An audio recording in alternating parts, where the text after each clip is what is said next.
নমস্কার বন্ধুরা, আমি মধুমিতা। ওয়েলকাম টু মধুমিতার রান্নাঘর।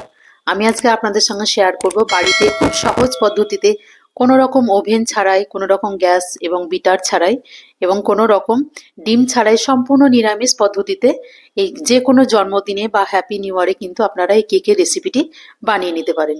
চলুন রেসিপিটি শেয়ার করে নিই। এখানে আমি নিয়ে নিয়েছি কয়েকটা বিস্কুট।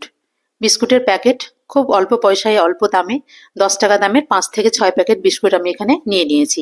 আমি এগুলো ওরিও বিস্কুট নিয়েছি, আপনারা চাইলে যে কোনো চকলেট ফ্লেভারের বিস্কুট কিন্তু নিতে পারেন।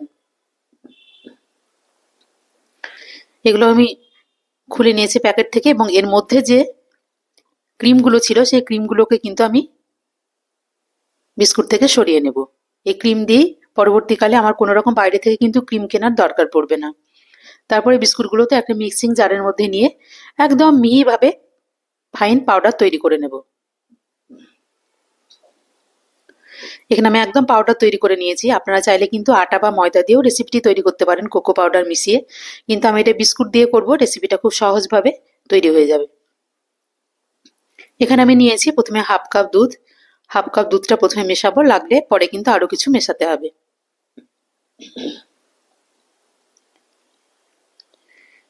এখানে হাফ কাপ দুধটা আমি সম্পূর্ণ মিশিয়ে দেব। একসঙ্গে সম্পূর্ণ দুধটা মেশানো যাবে না, যেন কোনো রকমের পাতলা করা না যায়। তাই আমি আস্তে আস্তে অল্প অল্প করে দুধ কিন্তু মেশাতে থাকবো। এখানে আমি হাফ কাপ দুধ দিয়ে দিয়েছি, আর লাগবে আমার আরো কিছুটা দুধ। আমি এখানে প্রায় 1 কাপ দুধ কিন্তু দুবারে দিয়ে ফেলেছি।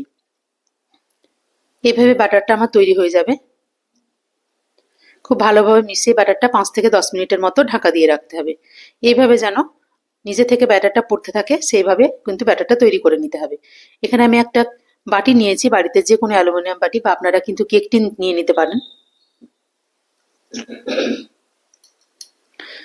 খুব ভালোভাবে তেল বুলিয়ে আমি এখানে একটা পেপার দিয়ে তার উপরে তেল বুলিয়ে দেবো। আপনারা চাইলে কিন্তু বাটার পেপার কিন্তু দিয়ে দিতে পারেন।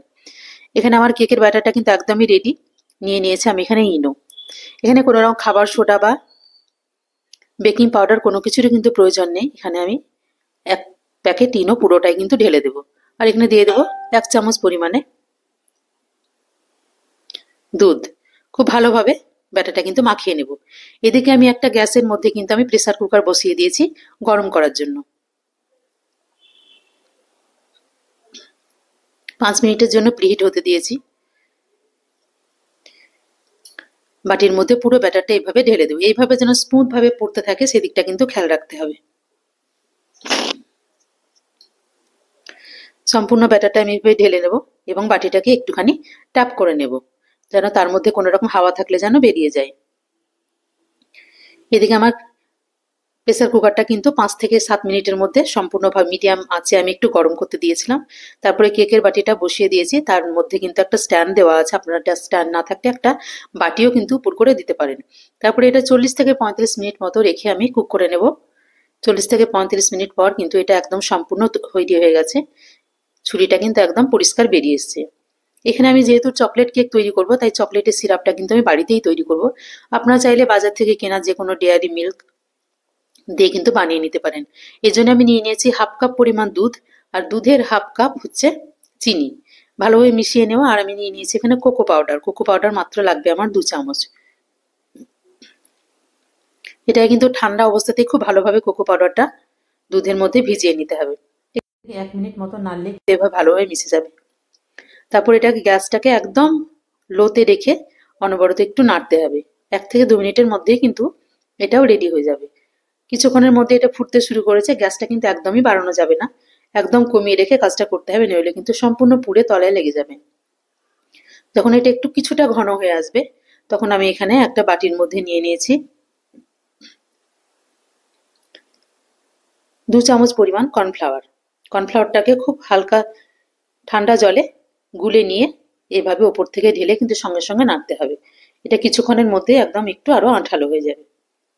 এদিকে আমার কেকের ব্যাটারটা কিন্তু একদম রেডি হয়ে গেছে। চকলেটের সিরাপটা, এদিকে কেকটা আমি মোল্ড করে নেব। খুব সুন্দরভাবে বাটি থেকে কিন্তু বেরিয়ে এসছে। কেকের রেসিপিটা কিন্তু একদম পারফেক্ট তৈরি হয়েছে এবং কাগজটাও কিন্তু খুব সুন্দরভাবে উঠে গেছে। আপনার এই রেসিপি দেখে অবশ্যই কেকের ব্যাটারটি একদম তৈরি করবেন। আপনাদেরও কিন্তু খুব পারফেক্টভাবে কেকটি তৈরি হবে। এবার আমি যে বেঁচে যাওয়া ক্রিমটা ছিল সেই ক্রিমটার মধ্যে সামান্য কিছু পরিমাণে দুধ দিয়ে একটু নেড়ে নেব। কিছুক্ষণের মধ্যে এটা কিন্তু একটা ব্যাটার তৈরি হয়ে যাবে। এখানে কোনো রকম চিনি গুঁড়ো বা এসেন্স মেশানোর কোনো কিছু দরকার নেই। আপনারা চাইলে ভ্যানিলা এসেন্স একটু মিশিয়ে নিতে পারেন। দুধ দিয়ে কিন্তু একটা পাতলা ব্যাটার তৈরি করে নেব।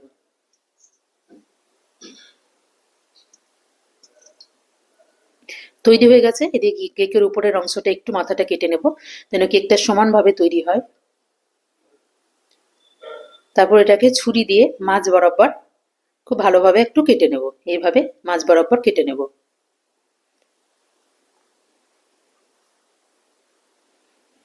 এটাকে দুটো ভাগে ভাগ করে নিয়েছি। আপনারা চাইলে এখানে কিন্তু চিনির সিরাপও ব্যবহার করতে পারেন। চিনির সিরাপ লাগিয়ে তার উপরে ক্রিমটা দিতে পারেন, কিন্তু এখানে চিনির সিরাপের কোনো প্রয়োজন নেই, যেহেতু ক্রিমটা একটু তরল। তাই এখানে আমি সবটা দেবো না, কিছুটা পরিমাণ রেখে দেবো, কারণ সাজাতে আমার কিছুটা পরিমাণ লাগবে এই ব্যাটারটা। তাই এটা আমি হালকা করে উপর থেকে দিয়ে দেবো। আপনারা চাইলে কিন্তু আমুল ফ্রেশ ক্রিমও এখানে ব্যবহার করতে পারেন। তারপরে উপর থেকে আরও একটা পিস যেটা বাকি ছিল সেই পিসটা এখানে দিয়ে দেবো। তারপর এটাকে আমি একটু উল্টে নেব। এবার উপর থেকে যে চকলেটের সসটা আমি তৈরি করে রেখেছিলাম সেই চকলেটের সসটা কিন্তু উপর থেকে এভাবে ঢেলে দেবো। তবে এটা কিন্তু নাড়াচাড়ার কোনো দরকার নেই, এটা নিজে থেকেই চারিদিকে খুব ভালোভাবে ছড়িয়ে পড়বে। এখানে কিন্তু কোনো রকমই বাটার বা তেল ঘি কোনো রকমই ইউজ করিনি, তবুও কিন্তু এই চকলেট সিরাপটা খুব সুন্দরভাবে তৈরি হয়েছে। এটা অনেকটা গ্লেজি তৈরি হয়েছে। আপনারা চাইলে কিন্তু নামাবার আগে একটু বাটারও দিতে পারেন, কিন্তু আমি কোনো রকম বাটার এখানে ইউজ করিনি।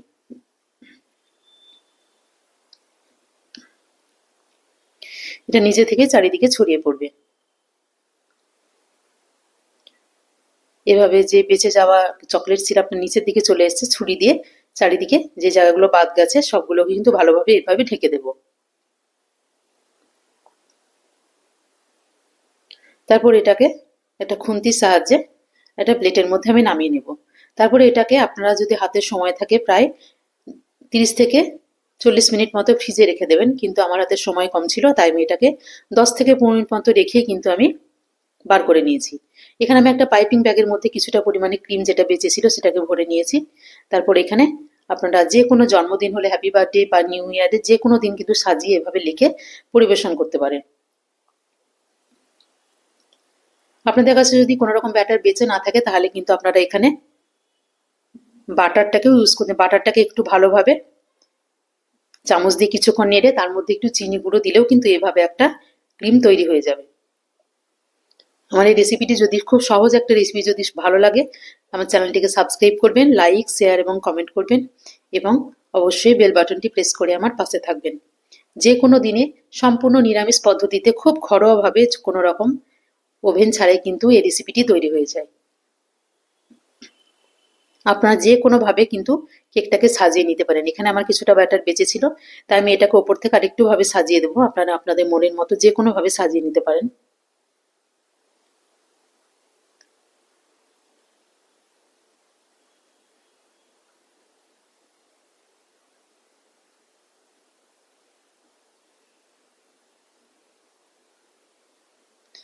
আমি এখানে নিয়ে নিয়েছি 3টে চেরি।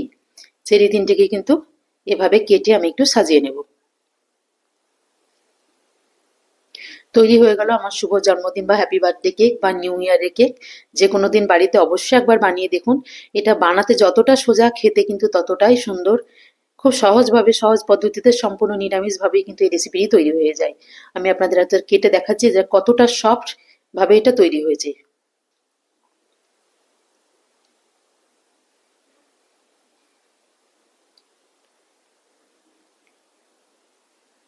আপনারা অবশ্যই এটাকে 30 থেকে 40 মিনিট মতো ফ্রিজে রাখবেন, তাহলে উপরের যে চকলেটটা সেটা কিন্তু খুব শক্ত হয়ে জমাট বেঁধে যাবে। রেসিপিটি দেখার জন্য ধন্যবাদ।